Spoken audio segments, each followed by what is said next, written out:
जब आप रक्षा सौदे की बात करते हैं तो उपेंद्र द्विवेदी जी लंबे चौड़े भाषणों के साथ अपनी व्याख्या कर रहे हैं देश की सुरक्षा की, वो भी सुन लीजिएगा।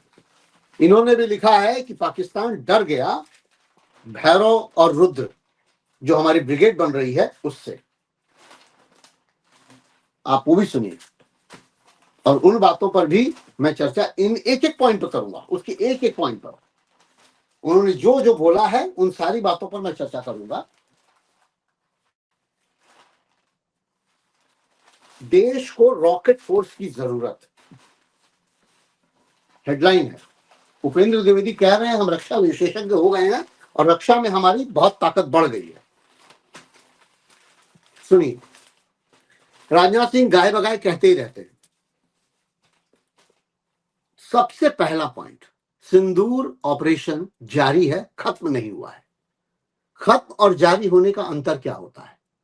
कोई चीज शुरू हुई और खत्म हो गई, बीते 6-7 महीने से जो चला था, जिस तरीके से आपने हमले किए थे पाकिस्तान पे और तमाम नेस्तनाबूद करने की खबरें लगातार हमारे चैनलों पर जिस तरीके से झूठे प्रसारित की गई थी, मैं ये नहीं कह रहा हूं कि हमले हुए नहीं थे, हमले हुए थे। मैं ये नहीं कह रहा हूं कि वहां नुकसान नहीं पहुंचाया गया था, लेकिन कराची, लाहौर, इस्लामाबाद सब पर कब्जे कर लिए गए थे। इस तरीके की आप बातें सुने थे उस वक्त, और अभी भी ये बात जारी है कि ऑपरेशन सिंदूर जारी है, खत्म नहीं हुआ है। कितना झूठा एक स्टेटमेंट है ये। कोई चीज अगर सेकेंड टाइम शुरू होगी तो उसको आप कहेंगे कि ऑपरेशन सिंदूर दूसरा चरण ये शुरू हुआ, तो स्थगित क्या हुआ है? आप तब से लेकर अब तक कितनी बार ऑपरेशन सिंदूर के तहत पाकिस्तान के भीतर फिर से हमला किए हैं? कब, कितनी बार आपके भीतर, आप पाकिस्तान के भीतर घुस करके कुछ मार करके या नुकसान पहुंचा करके या उनके आतंकी ठिकानों को नुकसान पहुंचा करके आप वापस आए हैं? कुछ नहीं किए हैं। कर तो आप वही रहे हैं, शांति से बैठे हुए हैं। आप हमले का इंतजार कर रहे हैं, आप स्टेटमेंट दे रहे हैं ना कि भाई हमला करेगा पाकिस्तान तो हम छोड़ेंगे नहीं। तो जब दोबारा हमला करेगा और दोबारा आप उसको सबक सिखाएंगे तो वो ऑपरेशन 2 हुआ ना कि वही ऑपरेशन हुआ। वही ऑपरेशन सिंदूर तो चल नहीं रहा है, वो रुक गया, थम गया। आप कहिए ना कि हाँ थम गया है, कि हमारे एजेंडे में अभी भी है कि जब भी वो करेंगे हम एयर स्ट्राइक करके बहुत बुरी तरीके से मारेंगे, या इस बार हम और ज्यादा बड़ा हमला करेंगे या दहला देंगे। उपेंद्र द्विवेदी एक और लाइन कहते हैं, सेना नहीं राजनेताओं ने दी थी परमाणु हमले की धमकी। यानी डीजीएमओ के बातचीत के दौरान किसी तरीके के परमाणु हमले की कोई धमकी पाकिस्तान की ओर से नहीं आई थी, राजनेता बोलते जा रहे थे। हमारे देश में कौन बोलता है? राजनेता ही तो बोलते हैं। हमारे देश में कौन बोला ऑपरेशन सिंदूर के समय में? आप तो रोज बता नहीं रहते। आपका तो एक बुलेटिन होता है ना, रक्षा का एक बुलेटिन आएगा, उसमें आप बताएंगे। डीजीएमओ के अंतर्गत बातचीत के दौरान तो कोई नहीं बोल रहा था, वहां के नेता ही बोल रहे थे कि वहां की जनता के लिए बोल रहे थे कि हम परमाणु हमला कर देंगे। तो यही बात तो सबको समझ में आती है। और कौन सी बात समझ में आती है? हमारे देश में ऑपरेशन सिंदूर के लिए क्या सेना ने पहले कहा था कि हम ऑपरेशन सिंदूर करने जा रहे हैं? वो भी नेताओं ने कहा था। मैं कोई ऐसी बात नहीं कह रहा हूं कि जो एकदम अकाट्य हो। बात सिर्फ इतनी है कि आप शख्सगाम घाटी को लेकर के आप कंफ्यूज हैं। चीन का दावा आप खारिज कर रहे हैं और विजुअल चिन्ह चित्र सबा रहे हैं। आप डोकलाम को लेकर के दावा खारिज कर रहे थे, 20-20 सेना के जवान मार दिए गए थे, शहीद हो गए थे, आप उस पर भी कुछ नहीं बोले। इसके बाद एक महत्वपूर्ण बिंदु पर आइए, पाकिस्तान बांग्लादेश में मौजूदा संबंधों पर नजर। पाकिस्तान और बांग्लादेश के मौजूदा संबंधों पर नजर। ये क्यों? ये इसलिए क्योंकि भारत में ये बात फैलाई जा सके कि भैया हिंदू मुस्लिम हो रहा है, वहां पे हिंदू मारे जा रहे हैं, अपने देश में कितने हिंदू परेशान हैं, कितने हिंदू मुसलमान हो रहे हैं, उन पर आपकी निगाह नहीं है। आपकी निगाह है बांग्लादेश में जो हिंदू 7-8-10 जो भी मारे गए, वो भी बुरा है, निश्चित तौर पर बुरा है। बांग्लादेश में भी उनका यही अंजाम किया जाना चाहिए जो पाकिस्तान का हमने किया। बांग्लादेश को भी ऐसे ही धमका कर रोका जाना चाहिए, लेकिन उस पर आप चुप्पी बैठे हैं, चुप बैठे। सिर्फ आप निगाह रखें। एक भी देश का बड़ा नेता बांग्लादेश को सबक सिखाने की बात करता हुआ नहीं दिखाई देता। ये तक बोलता हुआ नहीं दिखाई देता कि बांग्लादेश को हम सीज कर देंगे। चाइना से व्यापार को लेकर के आप बोले थे और चाइना से व्यापार बढ़ता हुआ जा रहा है, आप बढ़ा रहे हैं। एक समय आपने बाइकआउट किया था, अब बाइकआउट नहीं कर रहे, अब व्यापार बढ़ा रहे हैं। क्यों? क्योंकि आपका रास्ता उधर अमेरिका की तरफ से बंद हुआ पड़ा है। तो जाहिर है आपको व्यापार चाहिए, अपने देश की व्यवस्था चाहिए। तो ये कहने का तात्पर्य है कि आप कभी लाल आंखें तरेर देते हैं, कभी आप उनको घूर देते हैं, कभी डरा देते हैं, और कभी स्थितियां ऐसी पैदा होती है कि आप चुपचाप होकर के बैठे रहते हैं और उपेंद्र द्विवेदी जी को आगे कर दिया जाता है कि बताइए हमारे देश में रक्षा के लिए क्या क्या हो रहा है। इनकी बातें सुनिए। सेना प्रमुख जनरल उपेंद्र द्विवेदी ने मंगलवार को कहा कि भारत को अब रॉकेट मिसाइल फोर्स की जरूरत है। उन्होंने स्पष्ट किया कि देश को ऐसी फोर्स चाहिए जिसमें रॉकेट और मिसाइल दोनों की क्षमताएं मौजूद हों। चीन और पाकिस्तान पहले ही इस तरह की फोर्स खड़ी कर चुके हैं। एक तरफ आप कह रहे हैं कि पाकिस्तान बहुत ज्यादा ताकतवर है, दूसरी तरफ आप बता रहे हैं कि जो आपको जरूरत है वो पाकिस्तान और चीन के पास पहले से मौजूद है। खुद में कॉन्फ्लिक्ट पैदा कर रहे हैं। यही मैं कह रहा हूं, बातों में विरोधाभास पैदा हो रहा है। जगह जगह पढ़ता हूं तो लगता है कि ये क्या हो रहा है। एक तरफ आप बोलते हैं कि पाकिस्तान डरा हुआ है, दबा हुआ है, डर गया है, पीछे उसको हमने बहुत बुरा मारा है, और दूसरी तरफ आप कह रहे हैं कि उनके पास पहले से रॉकेट फोर्स और मिसाइल फोर्स मौजूद है। फिर आप कहते हैं कि आपके पास रुद्र और भैरव जो आपने ब्रिगेड शुरू की है उससे पाकिस्तान डरा हुआ है। कल की न्यूज थी, उसमें भी वही प्रॉब्लम, सेम विरोधाभास से। पाक ड्रोन घुसपैठ तुरंत बंद करे, इस लाइन में और मजाक समझिएगा, गजब का मजाक है। इस मजाक को सुनेंगे तो आप सोचेंगे घुसपैठ हो रहा है पाक की तरफ से ड्रोन के मार्फत। ड्रोन घुस रहे हैं, इन ड्रोनों को भारतीय सेना ने हमला करके खदेड़ दिया। ड्रोन को खदेड़ा गया मतलब ड्रोन को मारा नहीं गया, मार के गिराया नहीं गया, ड्रोन को खदेड़ा गया, दौड़ाया गया। वो कुत्ते बिल्ली थे जो आपकी बॉर्डर को ब्रीच करके घुस आए थे? वो कोई जानवर था? वो आपके चरागाह में घुस आया था? वो कोई खेती में घुसने वाले गाय और बैल और पशु हैं जो चरने आ गए, उनको खदेड़ा गया, भगाया गया? उनको मार के गिराया क्यों नहीं गया? पाकिस्तान के ड्रोन अगर इंटरसेप्ट कर रहे हैं भीतर, अगर बॉर्डर को ब्रीच करके घुस रहे हैं, अगर कोई किसी तरह का उल्लंघन कर रहे हैं तो उनको मार के गिराया क्यों नहीं गया?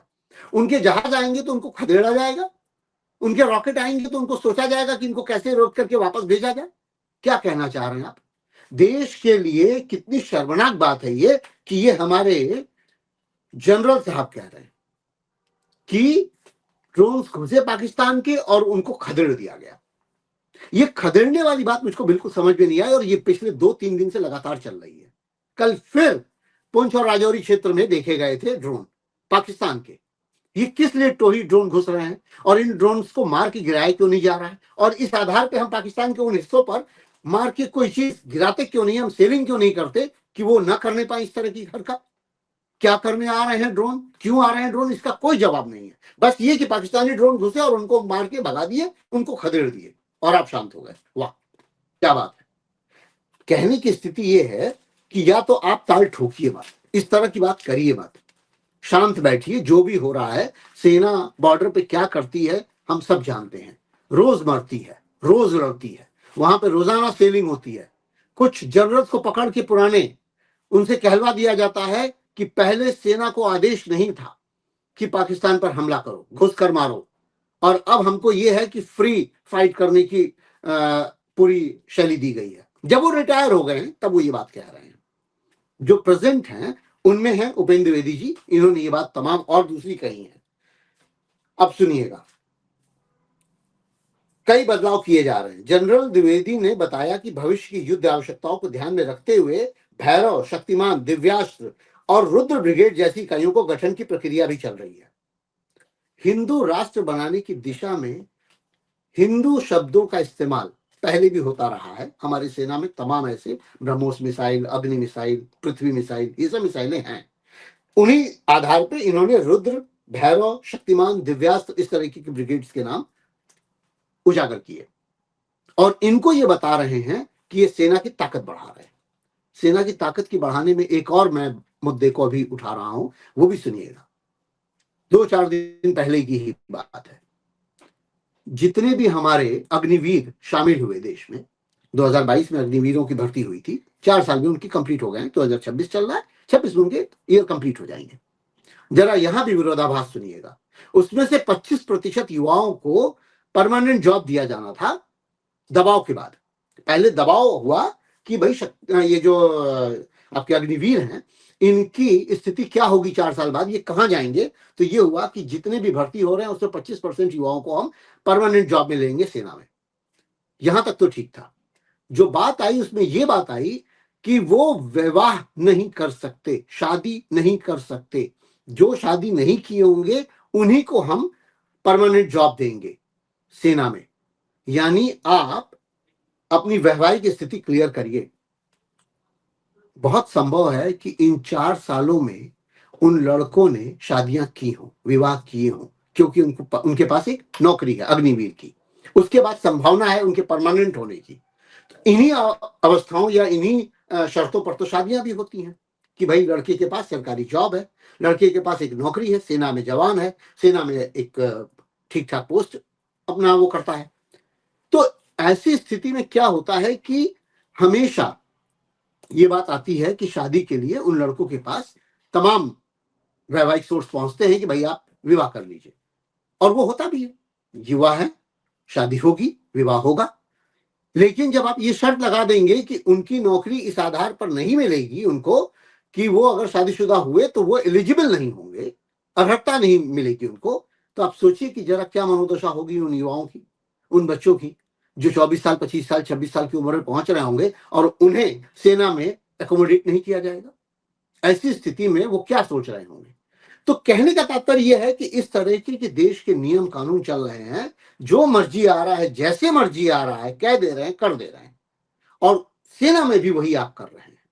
अग्निवीरों को शादीशुदा होने के बाद भी, और उस पर तर्क सुनिएगा, बहुत सारे लोगों ने ये बात, जब मैंने सवाल के रूप में पूछा तो बहुत सारे लोगों ने ये बात कही कि हाँ सेना के जवान हैं, उन्हें विवाह करने की अभी जरूरत क्या है। इसका मतलब महाराणा प्रताप, शिवाजी, जितने भी योद्धा थे वो योद्धा हैं। ये कहा गया कि वो योद्धा हैं तो विवाह से क्या संबंध। अरे कहने का तात्पर्य ये हुआ कि जितने भी हमारे योद्धा रहे हैं, शासक रहे हैं, वो विवाह नहीं करते, उन्हें विवाह करना ही नहीं था। समाज की एक बनी बनाई व्यवस्था को आप तोड़ करके खत्म कर देने की कोशिश कर रहे हैं। यही मैं कह रहा हूं कि पूरे देश में कई कई बातों को लेकर के ऐसे विरोधाभासी चर्चे चल रहे हैं कि पूछिए मत। विकास और विनाश, इन दोनों को एक साथ लेकर के जीने वाले हमारे महामानव महान नरेंद्र मोदी जी, जो निश्चित तौर से सब आप लोग जानते हैं कि नॉन बायोलॉजिकल है, जन्मे नहीं है, अजन्मे हैं, उनकी बातों से आप सोचिए कि क्या निकाल पाएंगे। और आप हमसे जुड़े रहने के लिए सब्सक्राइब करें YouTube पर, फॉलो करें Twitter पर और लाइक करें Facebook पर। और ज्यादा जानकारी के लिए आपको टाइप करना होगा सिर्फ न्यूज़ नशा।